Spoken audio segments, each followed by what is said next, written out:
বাংলাদেশে কোটা সংস্কার আন্দোলনে উদ্ভূত পরিস্থিতিতে নিবিড় নজর রাখছে জাতিসংঘ।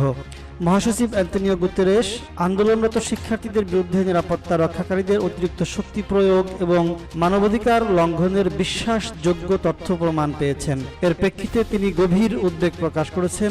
এছাড়া যে কোনো পরিস্থিতিতে পদক্ষেপ নিতে প্রস্তুত জাতিসংঘ। সোমবার মহাসচিবের মুখপাত্র স্টিফেন ডুজারিক ব্রিফিংয়ে একথা বলেছেন। প্রথমে তিনি বাংলাদেশের ইস্যুতে একটি বিবৃতি পাঠ করেন, এরপর প্রশ্নোত্তর দেন। শুরুতেই বিবৃতিতে তিনি সব রকম সহিংসতা দ্রুত, স্বচ্ছ এবং পক্ষপাতিত্বহীন তদন্ত পূর্ণ ব্যক্ত করেন এবং এর জন্য যারা দায়ী তাদের জবাবদিহিতা নিশ্চিত করার আহ্বান জানান। ডুজারিক বলেন, বাংলাদেশ ইস্যুতে আমার কাছে আপডেট আছে। আমি আপনাদের বলতে পারি যে বাংলাদেশের পরিস্থিতি নিয়ে জাতিসংঘ মহাসচিব গভীরভাবে উদ্বিগ্ন।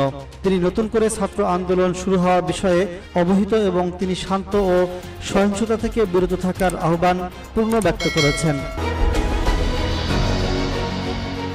বর্তমান ছাত্র আন্দোলনের সঙ্গে জড়িত থাকার অভিযোগে হাজারো তরুণ এবং রাজনৈতিক বিরোধীদের গণগ্রেফতারের বিষয়ে উদ্বেগ প্রকাশ করেছেন জাতিসংঘের মহাসচিব। মত প্রকাশের স্বাধীনতা এবং শান্তিপূর্ণ সমাবেশের অধিকার চর্চার ক্ষেত্রে যথাযথ প্রতিক্রিয়ার গুরুত্বের উপর জোর দিয়েছেন তিনি।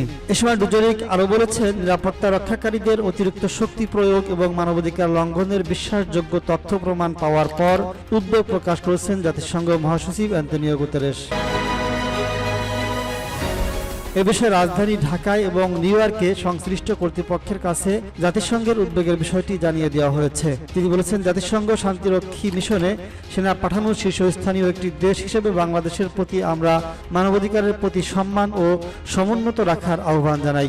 বাংলাদেশের ভিতরে জাতিসংঘের চিহ্ন সম্বলিত কোনো যানবাহন আর ব্যবহার করা হচ্ছে না বলে বাংলাদেশ সরকারের বিবৃতি আমরা পেয়েছি। আমরা এটা স্মরণ করিয়ে দিতে চাই এবং আবারও বলতে চাই যে জাতিসংঘের সেনা ও পুলিশ দিয়ে অবদান রাখা দেশগুলো শুধু তখনই জাতিসংঘ চিহ্নিত এবং জাতিসংঘের চিহ্ন সম্বলিত সরঞ্জাম ব্যবহার করতে পারে যখন জাতিসংঘের শান্তিরক্ষী মিশনের অধীনে তাদেরকে জাতিসংঘের শান্তিরক্ষী হিসেবে কোনো কাজ দেওয়া হয় তখন।